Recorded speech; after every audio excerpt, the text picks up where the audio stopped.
Sir ನಿಬ್ಬೋಗಿದೆ ಅನ್ಸುತ್ತೆ, ಬೇರೆ pen ಇದೆಯಾ? ಒಂದು ನಿಮಿಷ ಸರ್, ತಂದು ಕೊಡ್ತೀನಿ. ಮಾಯಾ, ಹರಿಣಿ ಕಾಲ್ ಮಾಡಿದ್ಲಲ್ಲ, ಏನಂತೆ?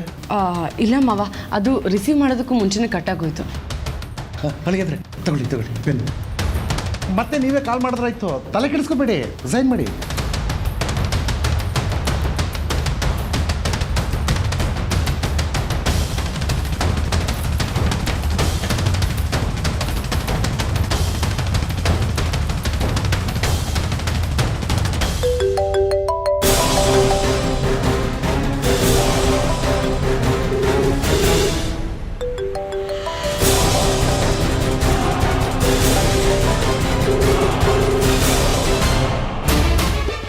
ರಿಸೀವ್ ಮಾಡ್ತಾ ಇಲ್ಲ.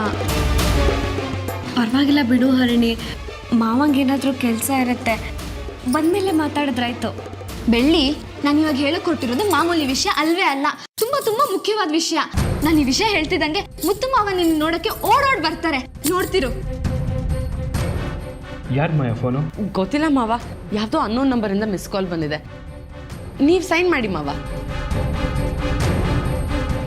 ಆಮೇಲೆ ಮಾಡಿದ್ರಾಯ್ತು, ನೀವು ಸೈನ್ ಮಾಡಿ. ನೀವೇ ಕಾಲ್ ಮಾಡೋರಂತೆ ಆಮೇಲೆ ಮಾಡಿ ಸೈನ್ ಮಾಡಿ.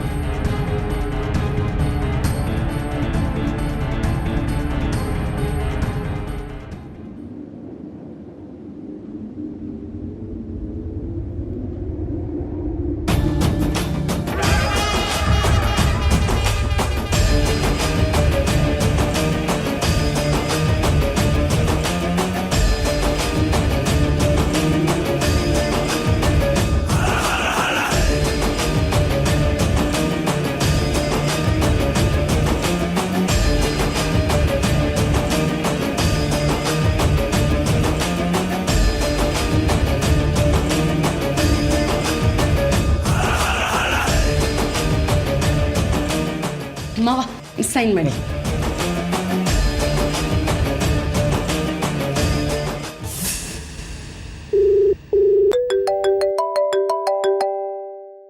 ಹರಿಣಿ ಯಾಕೆ ಕಾಲ್ ಮಾಡ್ತಿದ್ದಾಳೆ? ಕೊಡಿ. ನಾನು ನೋಡ್ತೀನಿ ಮಾವ, ನೀವು ಸೈನ್ ಮಾಡಿ. ಕೊಡಿ ಮಾಯಾ. ಮಾವ, ನಾನು ಯಾವಾಗಲೂ ಹೇಳ್ತಿದ್ನಲ್ಲ, ಬೆಳ್ಳಿ ನಮ್ಮ ಮನೆಗೆ ಬರ್ತಾಳೆ, ಒಂದಲ್ಲ ಒಂದು ದಿವಸ ಬಂದು ನನ್ನ ಜೊತೆ ಮಾತಾಡ್ತಾಳೆ ಅಂತ. ಆದ್ರೆ ನೀವು ಯಾರು ನನ್ನ ಮಾತೆ ನಂಬಿಲ್ಲ. ಆದ್ರೆ ಇವತ್ತು ನೋಡಿ, ನನ್ನ ಬೆಳ್ಳಿ ನನ್ನ ಮನೆಗೆ ವಾಪಸ್ ಬಂದಿದ್ದಾಳೆ ಮಾವ. ಏನು?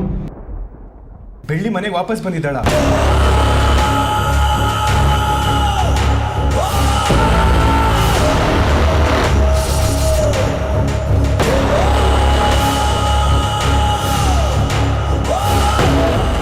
ಹಾ ಮಾವ. ನೀನು ಯಾವಾಗಲೂ ಅವಳ ಬಗ್ಗೆ ಯೋಚನೆ ಮಾಡೋದ್ರಿಂದ ಆ ರೀತಿ ಅನಿಸ್ತಿದೆ ಅಷ್ಟೆ.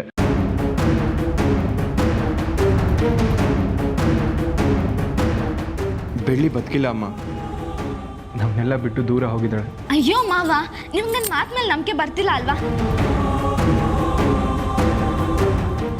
ಇರಿ, ಇಲ್ಲೇ ಬೆಳ್ಳಿ ಇದ್ದಾಳೆ, ಅವಳ ಜೊತೆಗೆ ಮಾತಾಡಿ. ತಗೋ ಬೆಳ್ಳಿ, ಮಾತಾಡು.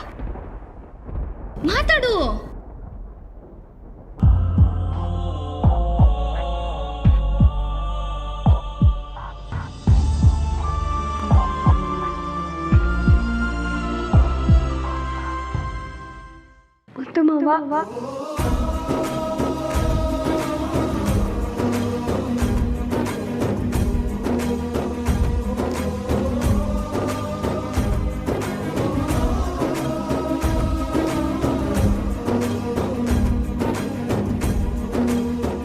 ಬೆಳ್ಳಿ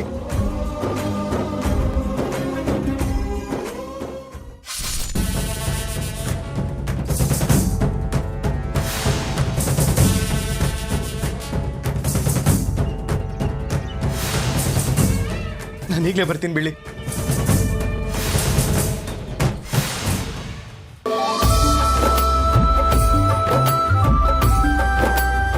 ಮಾಯಾ, ಬೆಳ್ಳಿಗೇನೂ ಆಗಿಲ್ಲ, ಅವಳು ಜೀವಂತವಾಗಿದ್ದಾಳೆ. ನಾನು ಹೋಗ್ಬೇಕು, ನಾನು ಬೇಗ ಮನೆಗೆ ಹೋಗ್ಬೇಕು. ಹರಿಣಿ, ಮುತ್ತು ಮಾವ ಬರ್ತಿದಾರಂತೆ. ಅಳಿಯಂದ್ರೆ ಸೈನ್ ಮಾಡ್ಬಿಡಿ. ಅಯ್ಯೋ, ಅರ್ಧ ಬಿಸಾಕಿ ಮಾವ.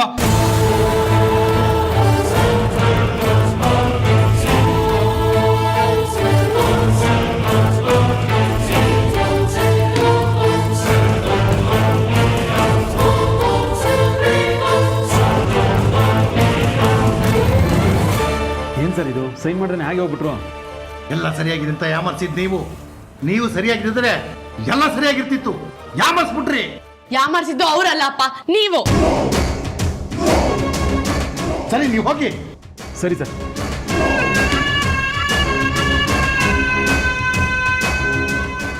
ಅಪ್ಪ, ಅವತ್ ನಾನು ನಿಮಗೆ ಬಗೆ ಬಗೆಯಾಗಿ ಕೇಳಿದ್ದೀನಿ, ಬೆಳ್ಳಿ ನಿಜವಾಗ್ಲೂ ಸತ್ತಿದಳ ಇಲ್ಲ ನೀವು ನನ್ನಿಂದ ಏನಾದ್ರೂ ಮುಚ್ಚಿಡ್ತಿದ್ದೀರಾ ಅಂತ.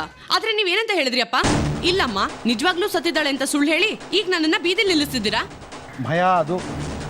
ಮಾತಾಡ್ಬೇಡಿ ಅಪ್ಪ, ಮಾತಾಡ್ಬೇಡಿ. ಅವಳು ಹೇಗ್ ಬದುಕು ವಾಪಸ್ ಬಂದ್ಲು? ಅಕಸ್ಮಾತ್ ಬೆಳ್ಳಿ ಸತ್ತಿಲ್ಲ ಅಂದ್ರೆ ಅವತ್ ನಾವ್ ನೋಡಿ ಡೆಡ್ ಬಾಡಿ ಯಾರ್ದಪ್ಪ?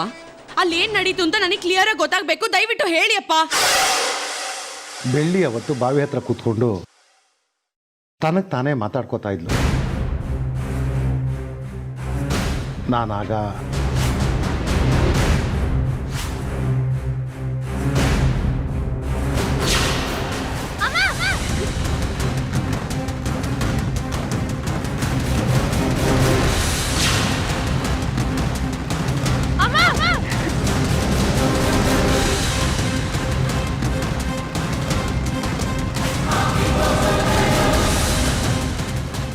ಅವಳು ನೀರಲ್ಲಿ ಮುಳುಗಿದ್ದನ್ನು ನೋಡಿ ಅವಳು ಸತ್ತೇ ಹೋದ್ಲು ಅನ್ನೋ ಖುಷಿನಲ್ಲಿ ನಾನು ಬಂದ್ಬಿಟ್ಟೆ.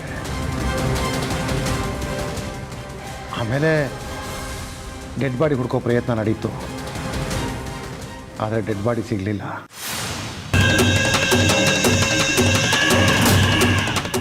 ಆಮೇಲೆ ನನಗನ್ನಿಸ್ತಿತ್ತು ಏನೋ ವ್ಯತ್ಯಾಸ ಆಗಿದೆ ಅಂತ. ಬೆಳ್ಳಿ ಸತ್ತೋದ್ಲು ಅನ್ನೋ ಖುಷಿಲಿ ನೀನು ಯಾವಾಗಲೂ ಇರಬೇಕು ಅನ್ನೋ ಆಸೆಯಿಂದ ನಾನು ಆ ವಿಷಯನ ಯಾರಿಗೂ ಹೇಳದೆ ಮುಚ್ಚಿಟ್ಟೆ. ಅದಕ್ಕೆ ದುಡ್ಡು ಎಷ್ಟೇ ಆದರೂ ಪರವಾಗಿಲ್ಲ, ನಾನು ಹೇಳಿದ ವಯಸ್ಸಿನ ಹುಡುಗಿ ಬಾಡಿನೇ ಬೇಕು. ಇದರಲ್ಲಿ ಒಂಚೂರು ಎಡವಟ್ಟಾಗಿದೆ. ಈಗಿರೋ ಬಾಡಿ ವಯಸ್ಸು 33ರಿಂದ 35. ಅಷ್ಟೇ ತಾನೇ? ಒಂದು ನಿಮಿಷ ತಗೋಪ್ಪ. ನೈಟ್ 2 ಗಂಟೆ ಗಾಡಿ ಬರುತ್ತೆ. ನಾನು ಸ್ಟ್ರೆಚ್ಚರಲ್ಲಿ ಬಾಡಿ ತೊಗೊಂಬರ್ತೀನಿ. ನೀವು ಇಲ್ಲಿಂದ ತೊಗೊಂಡೋಗೋ ಜವಾಬ್ದಾರಿ ನಿಮ್ಮದೇ. ಸರಿ.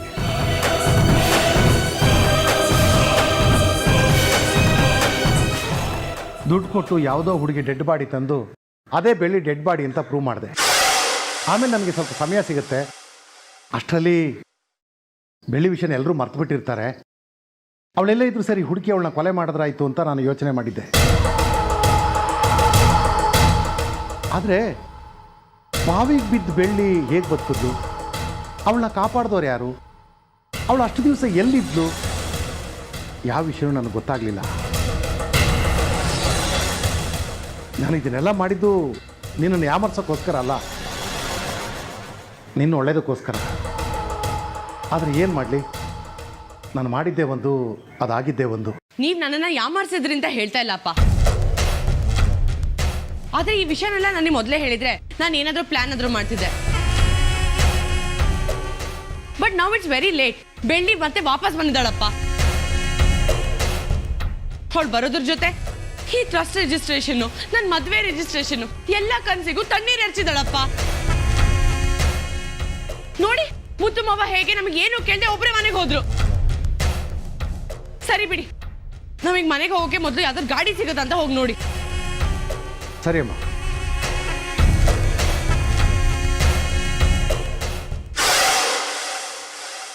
ನೀನ್ ಮತ್ತೆ ವಾಪಸ್ ಬಂದು ತುಂಬಾ ದೊಡ್ಡ ತಪ್ಪು ಮಾಡಿದೆ ಬೆಳ್ಳಿ, ತುಂಬಾ ದೊಡ್ಡ ತಪ್ಪು ಮಾಡಿದೆ. ನೀನನ್ನು ಹೇಗೆ ಚಕ್ರವ್ಯೂಹದಲ್ಲಿ ಬಂಧಿಸಿ ನಿನ್ನ ನಲ್ಲೋ ಹೋಗಿ ಮಾಡ್ತೀನಿ ಅಂತ ನೋಡ್ತೇನು. ನನ್ನಿಂದ ತಪ್ಪಿಸ್ಕೊಳ್ಳೋದು ಸಾಧ್ಯನೇ ಇಲ್ಲ. ನನ್ನನ್ನ ಎದುರಿಸೋದಕ್ಕೆ ರೆಡಿ ಆಗು ಬೆಳ್ಳಿ. Get ready.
ನೀನು ಯಾಕೆ ಬಿಟ್ಟೋದೆ ಅಂತಾನೆ ಗೊತ್ತಾಗ್ಲಿಲ್ಲ ಬೆಳ್ಳಿ.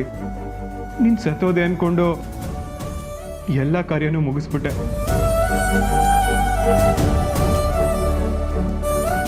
ಈ ಮುತ್ತು ಮಾವ ನಿನಗೆ ತುಂಬಾ ಕಷ್ಟ ಕೊಟ್ಟ ಅನ್ಸುತ್ತೆ ಅಲ್ಲ, ಅದಕ್ಕೆ ತಾನೇ ನೀನೀಗೆಲ್ಲ ಮಾಡಿದ್ದು. ಊರ್ನವ್ರ ಕಷ್ಟ ಎಲ್ಲ ಅರ್ಥ ಆಗೋ ನನಗೆ ನನ್ನ ಬೆಳ್ಳಿ ಮನ್ಸು ಅರ್ಥ ಮಾಡ್ಕೊಳಕ್ಕಾಗ್ಲಿಲ್ಲ. ನನ್ನಿಂದ ತಪ್ಪಾಗಿದೆ ಮಾವ, ನಾನು ಹಾಗೆಲ್ಲ ಹೋಗ್ಬಾರ್ದಿತ್ತು. ತಪ್ಪು ನಿಂದಲ್ಲ ಬೆಳ್ಳಿ, ನಂದು. ನಿನ್ ಕಷ್ಟ ಏನು ಅಂತ ನಾನು ಅರ್ಥಕೋಬೇಕಿತ್ತು, ನಿನ್ ನೋವೇನು ಅಂತ ನಾನು ತಿಳ್ಕೋಬೇಕಿತ್ತು. ನಂದೇ ತಪ್ಪು. ಈ ಭೂಮಿ ಮೇಲೆ ನೀನ್ ಬದುಕಿಲ್ಲ ಅನ್ನೋದನ್ನ ನನ್ನ ಕೈಲಿ ಊಹಿಸ್ಕೊಳ್ಳೋಕ್ಕೂ ಆಗ್ಲಿಲ್ಲ. ಪ್ರತಿದಿನ ಪ್ರತಿ ಕ್ಷಣ ನಿನ್ ನೆನಪು ಕಾಡ್ತಾನೆ ಇತ್ತು. ನಾನು ಬದುಕಿದ್ದೀನೋ ಇಲ್ವೋ ಅಂತ ಅನ್ಸೋದಕ್ಕೆ ಶುರುವಾಗಿತ್ತು. ನನ್ನಿಂದ ಬೆಳ್ಳಿ ಜೀವನ ಹೀಗಾಯ್ತಲ್ಲ ಅಂತ ಎಷ್ಟು ಕೊರಗಿದ್ದೀನಿ ಗೊತ್ತಾ ಬೆಳ್ಳಿ. ನಿನ್ ಜೀವನ ಚೆನ್ನಾಗಿರ್ಬೇಕು ಅಂತ ಅನ್ಕೊಂಡೆ ಹೊರತು ನಿನ್ಗೊಂದು ಜೀವನ ಕಟ್ಕೊಡ್ಬೇಕು ಅಂತ ನಾನು ಯೋಚನೆನೇ ಮಾಡಲಿಲ್ಲ. ಆದ್ರೆ ಬಂದು ಈ ಮುತ್ತು ಮಾವ ಏನ್ ತಪ್ಪು ಮಾಡಿದ್ರು ಕ್ಷಮಿಸ್ತಿ ಅಲ್ವಾ ಬೆಳ್ಳಿ? ಅಯ್ಯೋ ಮಾವ, ನೀವು ಕೈಯೆಲ್ಲ ಮುಗಿಬಾರ್ದು. ಇನ್ಮೇಲೆ ನನ್ನಿಂದ ಯಾವತ್ತೂ ತಪ್ಪಾಗಲ್ಲ. ನೀನ್ ನಿನ್ನ ನಗು ಹಾಗೆ ಇರೋ ತರ ನೋಡ್ಕೊಳ್ಳೋದಕ್ಕೆ ಪ್ರಯತ್ನ ಪಡ್ತೀನಿ. ಆದ್ರೆ ನನ್ನಿಂದ ದೂರ ಬಿಟ್ಟು ಹೋಗೋಕೆ ಯಾವತ್ತೂ ಪ್ರಯತ್ನ ಪಡ್ಬೇಡ ಬೆಳ್ಳಿ, ತಿಳಿತಾ? ಇಲ್ಲ ಮಾವ, ನಿಮ್ಮನ್ನ ಬಿಟ್ಟು ನಾನು ಎಲ್ಗೂ ಹೋಗಲ್ಲ.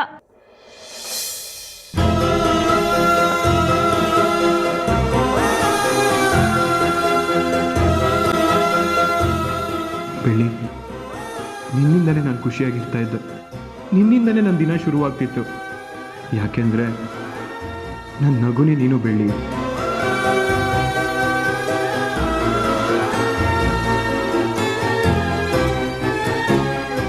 ನಿನಗೆ ಊಟ ಮಾಡಬೇಕು ಅನಿಸ್ತಾ, ಅದನ್ನು ನಾನೇ ತಿನ್ನಿಸ್ಬೇಕು ಅನಿಸ್ತಾ, ನಿನಗೆ ಹೊರಗಡೆ ಹೋಗ್ಬೇಕಾ, ನನ್ನ ಮಡ್ಲಲ್ಲಿ ಮಲ್ಕೋಬೇಕಾ, ಜೋಗುಳ ಆಡ್ಬೇಕಾ, ಯಾವ ಟೈಮಲ್ಲಿ ಏನೇ ಅನಿಸ್ಲಿ ನನ್ನನ್ನು ಕೇಳು.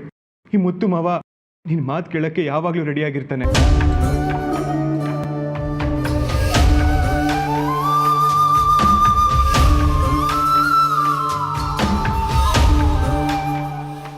ಮುತ್ತು ಮಾವಂಗೆ ಕಷ್ಟ ಆಗುತ್ತಾ, ನನ್ನಿಂದ ಯಾಕೆ ಅವ್ರಿಗೆ ತೊಂದರೆ ಅನ್ನೋದನ್ನ ಮೊದಲು ನಿನ್ನ ತಲೆಯಿಂದ ತೆಗಿ. ನನಗೆ ನೀನು ಚೆನ್ನಾಗಿರ್ಬೇಕು ಬೆಳ್ಳಿ, ನಿನ್ನ ಜೋಪಾನವಾಗಿ ನೋಡ್ಕೊಳ್ತೀನಿ. ಇನ್ಮೇಲೆ ಒಂದೊಂದು ದಿನ ಒಂದೊಂದು ಕ್ಷಣನೂ ನಿನಗೆ ಸ್ವರ್ಗ ಅನ್ಸ್ಬೇಕು. ನಿನ್ನನ್ನು ಜೋಪಾನ ಮಾಡ್ತೀನಿ. ಇದು ಈ ಮುತ್ತು ಮಾವ ಕೊಡ್ತಿರೋ ಮಾತು.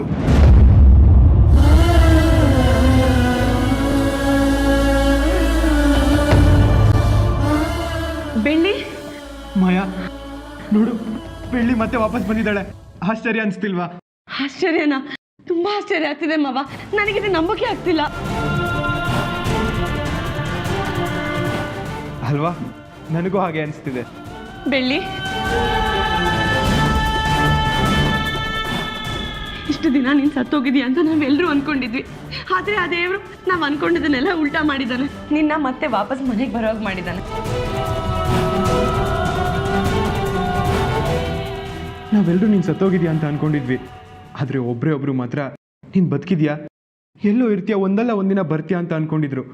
ಅದು ಬೇರೆ ಯಾರೂ ಅಲ್ಲ, ನಮ್ಮ ಹರಿಣಿ.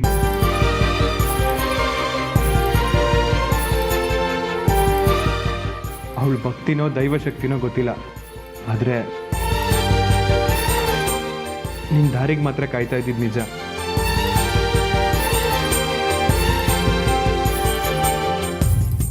ಫೋಟೋಗೆ ಹಾಕಿದ ಹಾರನೂ ಕಿತ್ತೆಸ್ದು ಬೆಳ್ಳಿ ಸತ್ತಿಲ್ಲ ಅಂತ ಹೇಳ್ತಾ ಇದ್ಲು. ಅವಳ ಮಾತು ಇವತ್ತು ಸತ್ಯ ಆಯ್ತು ನೋಡು.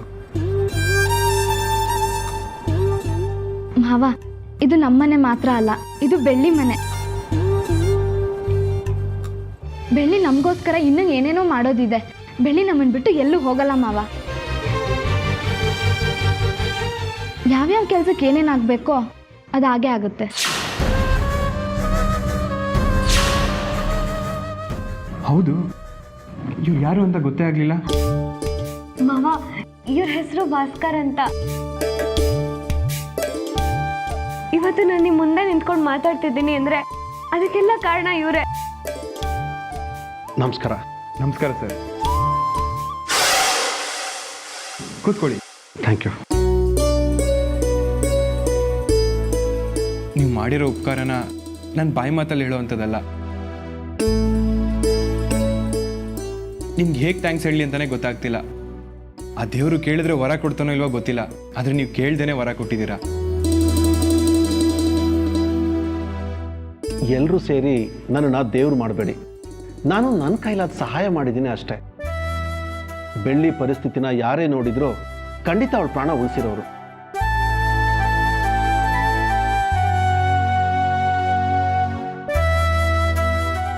ದೇವರು ಅನ್ನೋನು ಎಲ್ಲೂ ಇಲ್ಲ. ಯಾರು ನಮಗೆ ಸಹಾಯ ಮಾಡ್ತಾರೋ ಅವರಲ್ಲಿ ದೇವ್ರನ್ನ ಕಾಣ್ತೀವಿ ಅಷ್ಟೇ. ತುಂಬ ದೊಡ್ಡ ಮಾತು ಸರ್. ನೀವೇನೇ ಥ್ಯಾಂಕ್ಸ್ ಹೇಳೋದಿದ್ರು ಅದನ್ನು ನಮ್ಮ ಸ್ವಾತಿಗೆ ಹೇಳಿ.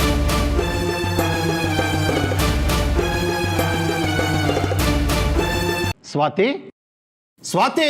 ಹಾ ಅಂಕಲ್ ಬಂದೆ.